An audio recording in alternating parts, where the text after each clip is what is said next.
Mae C. Jemison, astronauta y doctora. Había una vez una niña curiosa llamada Mae que no podía decidir qué quería hacer cuando creciera. Cuando les cosía vestidos a sus muñecas, quería ser diseñadora de modas. Al leer un libro sobre viajes espaciales, se le antojaba ser astronauta. Al arreglar juguetes rotos, pensaba que tal vez sería mejor estudiar ingeniería. Y al ir a una función de ballet, exclamaba: «Debería ser bailarina». El mundo era el laboratorio de Mae y había incontables experimentos que ella quería intentar. Estudió ingeniería química, estudió afroamericanos y medicina. Aprendió a hablar ruso, suajili y japonés. Se graduó en medicina y trabajó como voluntaria en Camboya y Sierra Leona. Luego mandó su solicitud a la NASA para ser astronauta. La seleccionaron y después de un año de entrenamientos la enviaron al espacio exterior a bordo de un transbordador espacial. Mae les realizó estudios a otros miembros de la tripulación. Dado que no solamente era astronauta, sino también médica, su misión era realizar experimentos con cosas como la falta de la gravedad, el mareo, el cual puede ser muy problemático cuando estás flotando boca abajo en el espacio exterior. Cuando Mae volvió a la Tierra, se dio cuenta de que, aunque había disfrutado mucho la experiencia en el espacio exterior, su verdadera pasión era mejorar los servicios de salud en África, por lo que renunció a la NASA y fundó una compañía que usa satélites con fines médicos. Mae Jemison fue la primera mujer afroamericana en viajar al espacio. Nació el 17 de octubre de 1956, Estados Unidos de América. Cuando el mundo entero está en silencio, hasta una sola voz se vuelve poderosa. Malala Yousafzai, activista. Había una vez una niña que adoraba ir a la escuela. Su nombre era Malala.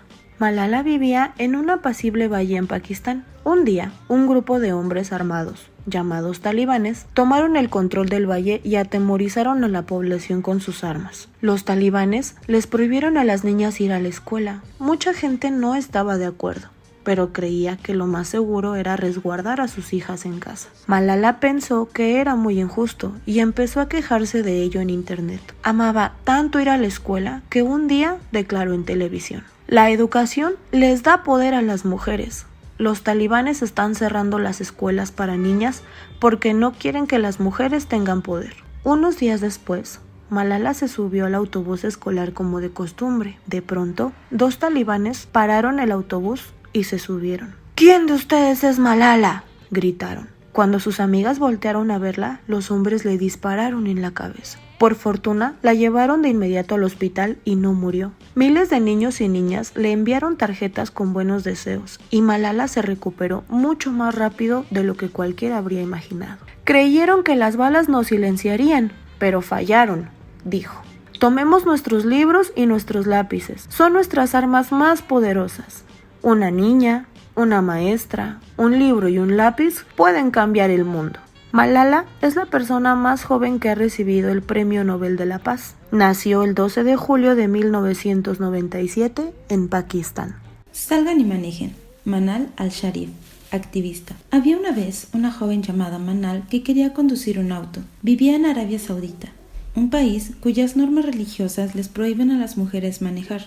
Un día, Manal decidió romper las reglas, tomó prestado el auto de su hermano y manejó por las calles de la ciudad durante un rato. Subió a YouTube un video de ella misma al volante, de modo que la mayor cantidad posible de mujeres vieran lo que estaba haciendo y se armaran de valor para hacer lo mismo. «Si los hombres pueden manejar, ¿por qué las mujeres no?», dijo Manal en su video. Era una simple pregunta, pero a las autoridades religiosas no les agradó en lo absoluto. «¿Y si otras mujeres empiezan a manejar, se van a salir de control?», exclamaron las autoridades. Así que unos cuantos días después, Manal fue arrestada y le hicieron prometer que no volvería a manejar jamás. Sin embargo, su video ya había sido visto por miles de personas. Unas cuantas semanas después, cientos de valientes mujeres saudíes tomaron las calles con sus autos y desafiaron a las autoridades religiosas. Manal fue encarcelada de nuevo, pero siguió expresándose para animar a las mujeres a manejar y a luchar por sus derechos. No pregunten cuándo terminará la prohibición, solo salgan y manejen. Nació el 25 de abril de 1979, Arabia Saudita.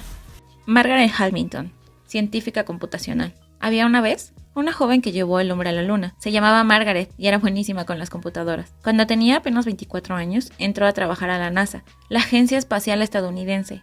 aceptó el trabajo para ayudar a su esposo y a su hija, sin darse cuenta de que pronto estaría al frente de una revolución científica que cambiaría el mundo. Margaret era ingeniera y dirigía el equipo que programó el código que le permitió a la aeronave Apolo 11 aterrizar a salvo en la superficie lunar.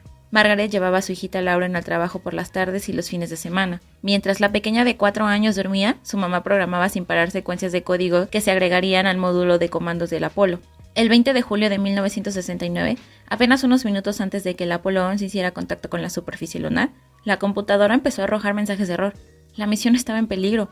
Por fortuna, Margaret había configurado la computadora de tal forma que se concentrara en la tarea principal e ignorara todo lo demás. Por lo tanto, en lugar de abortar la misión, el Apolo 11 logró aterrizar a salvo en la Luna. El aterrizaje del Apolo fue aclamado en el mundo como un pequeño paso para el hombre, un gran salto para la humanidad.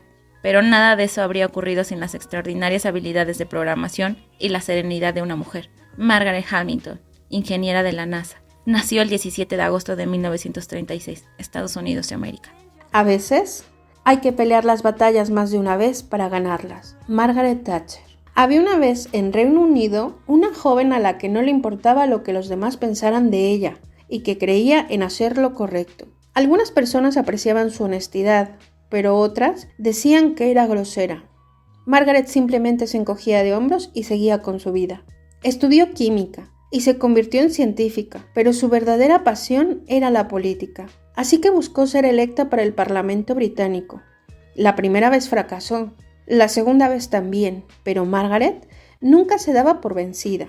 Decidió regresar a la universidad a estudiar Derecho, se casó y tuvo gemelos. Cuando llegaron las siguientes elecciones, ni siquiera la tomaron en cuenta, pues los hombres de su partido creían que una joven madre no estaba capacitada para la vida parlamentaria. Finalmente, unos años después, su sueño se hizo realidad. Margaret fue electa para el Parlamento. Una vez ahí, fue tan exitosa que la nombraron líder del Partido Conservador y después primera ministra, la primera en toda la historia del Reino Unido. Cuando eliminó la leche gratuita en las primarias, la gente se quejó de ella. Cuando ganó la guerra contra Argentina en las Islas Malvinas, la gente admiró su fuerza y determinación. Margaret valoraba el trabajo arduo, además de ser una mujer muy práctica. A veces le presionaban para que tomara decisiones con las que no estaba de acuerdo, pero ella nunca cedía. Por eso la apodaron la Dama de Hierro. 13 de octubre de 1925, 8 de abril del 2013.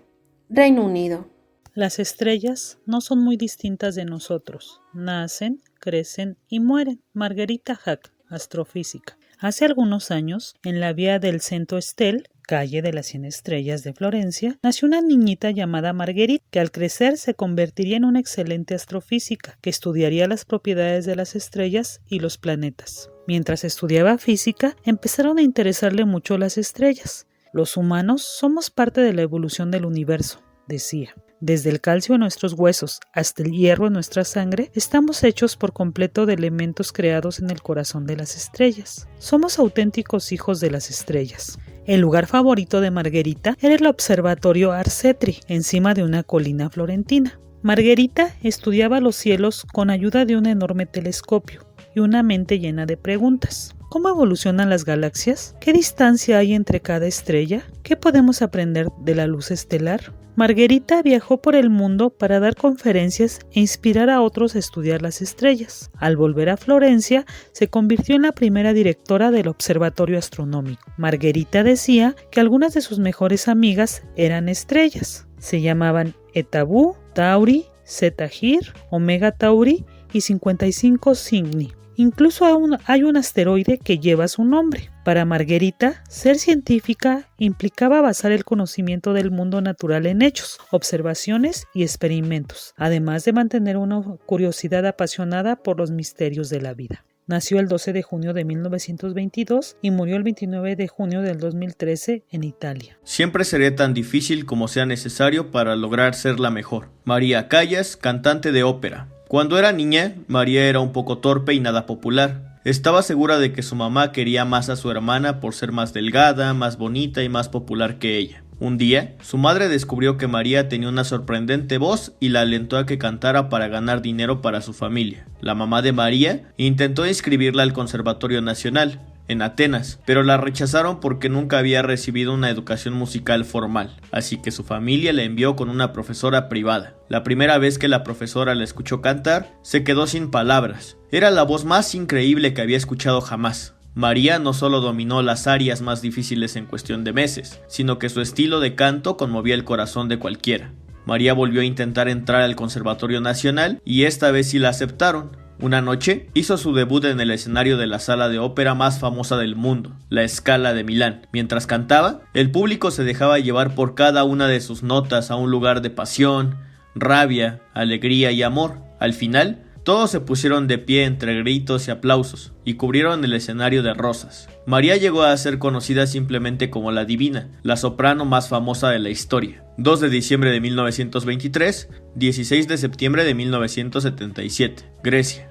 Nunca ayudes a un niño o una niña con una tarea en la que siente que puede tener éxito.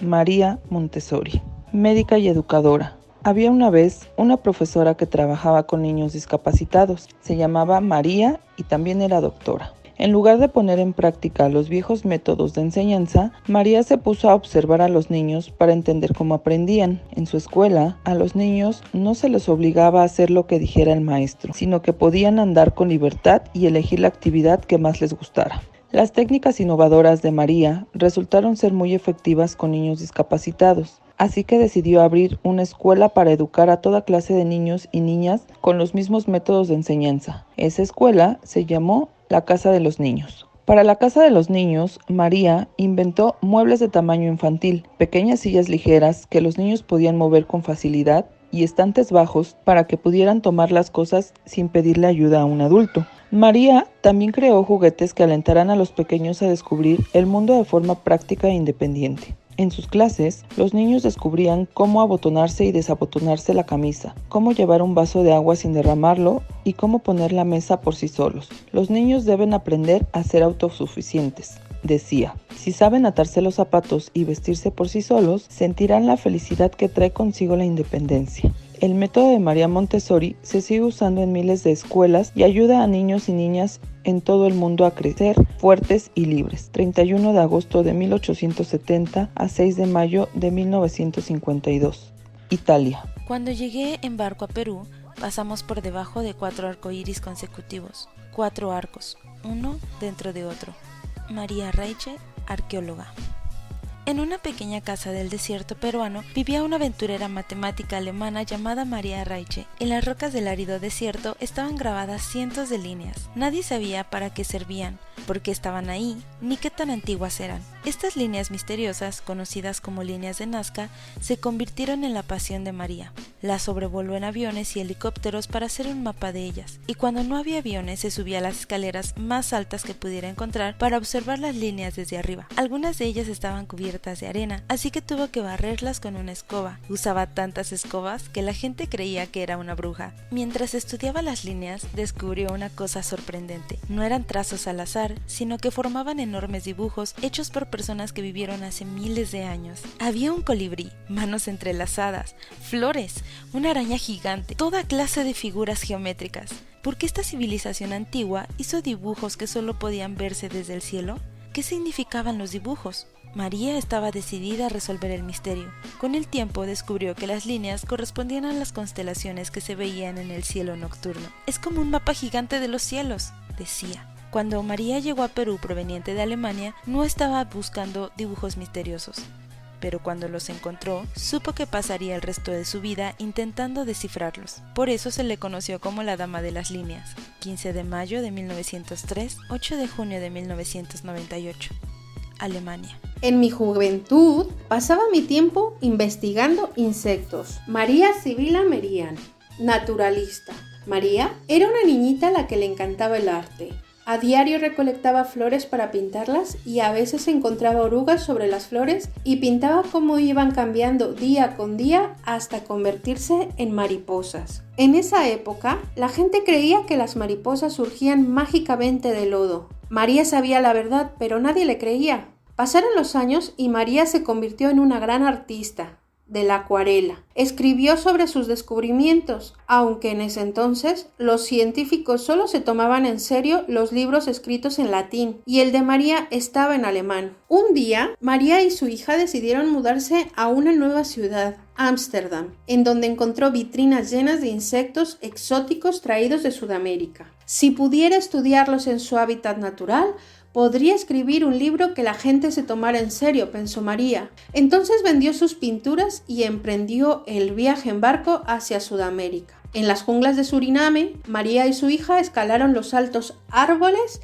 de la selva para estudiar los insectos que vivían ahí. María escribió su nuevo libro en latín, el cual fue un gran éxito. Los científicos aprendieron que las mariposas y las polillas provienen de las orugas, no del lodo. Este proceso se conoce como metamorfosis, que significa cambiar de forma. Hoy sabemos que muchos animales se metamorfosean: las ranas, las polillas, los escarabajos, los cangrejos, todo gracias al trabajo de María Sibila Merian. 2 de abril de 1647, 13 de enero de 1717, Alemania. Marie Curie, científica. Había una vez una escuela secreta en Polonia a la que la gente llamaba Universidad Flotante. En ese entonces, el gobierno extranjero que controlaba Polonia en ese momento era muy estricto con lo que la gente podía o no podía estudiar. De hecho, las mujeres tenían prohibido ir a la universidad. Marie y su hermana eran estudiantes de la escuela secreta, pero ya estaban hartas de esconderse. Un día, oyeron hablar de una universidad parisina que se llamaba la Sorbona, en la cual aceptaban mujeres, así que decidieron mudarse a Francia. A Marie le fascinaban los metales y los magnetos. Descubrió que algunos minerales eran radioactivos y emitían poderosos rayos, además de brillar en la oscuridad. Para analizar las propiedades de estos minerales, Marie los incendiaba, los derretía, los filtraba y pasaba la noche despierta viéndolos brillar. La radiación se usa para tratar varias enfermedades, pero también es muy peligrosa. De hecho, después de todos estos años, los cuadernos e instrumentos de Marie siguen siendo radioactivos, y para mirarlos hay que usar ropa y guantes protectores. Pierre, el esposo de Marie, quedó tan intrigado por sus investigaciones que dejó de lado su trabajo con cristales para colaborar con ella. Juntos descubrieron 2 nuevos elementos radioactivos, el polonio y el radio. Marie Curie ganó 2 premios Nobel por su trabajo y podría haberse enriquecido con sus descubrimientos, pero en vez de esto decidió que los resultados de sus investigaciones estuvieran al alcance de todo el mundo. 7 de noviembre de 1867 a 4 de julio de 1934, Polonia.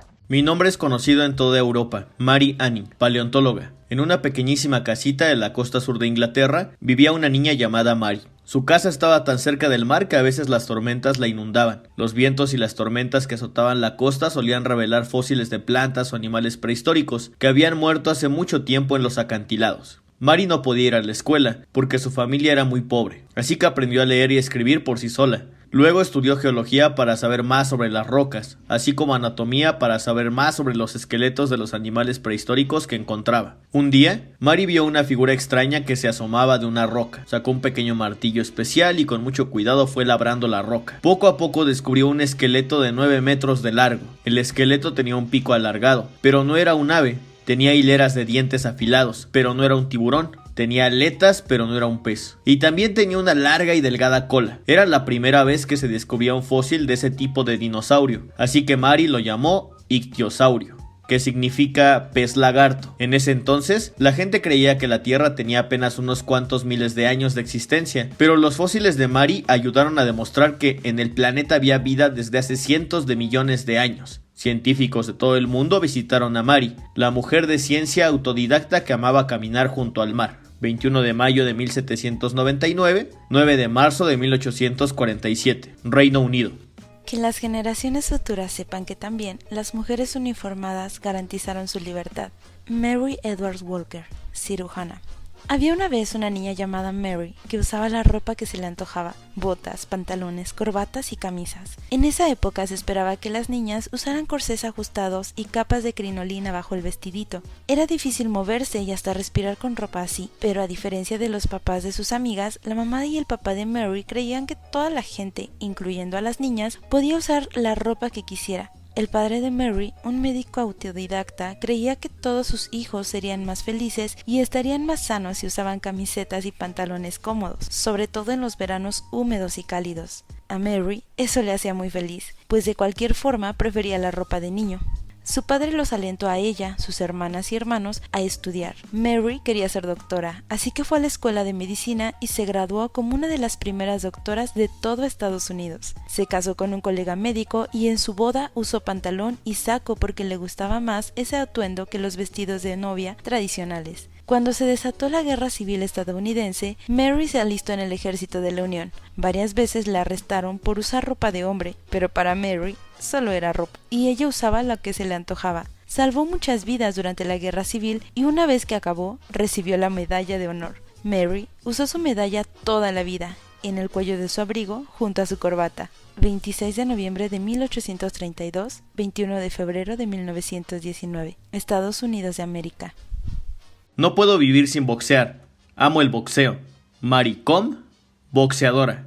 Había una vez en India una niña llamada Mary. La familia de Mary era muy pobre y tenía dificultades para poner comida en la mesa. Mary quería ayudar a mejorar la vida de su familia, así que decidió volverse boxeadora. Un día se le acercó con seguridad a un entrenador de boxeo. ¿Me entrenaría?, le preguntó. Eres demasiado pequeña, vete. Sin embargo, cuando el entrenador terminó de trabajar, descubrió que Mary lo seguía esperando en la puerta. Quiero hacerlo. Póngame en el cuadrilátero, le dijo. El entrenador aceptó a regañadientes y así Mary empezó a entrenar como nunca. Luego entró a competencias y ganó muchas peleas, pero no se lo contaba a sus papás porque no quería angustiarlos. Sin embargo, su papá leyó una nota sobre Mary en el periódico. ¿Eres tú?, le preguntó preocupado.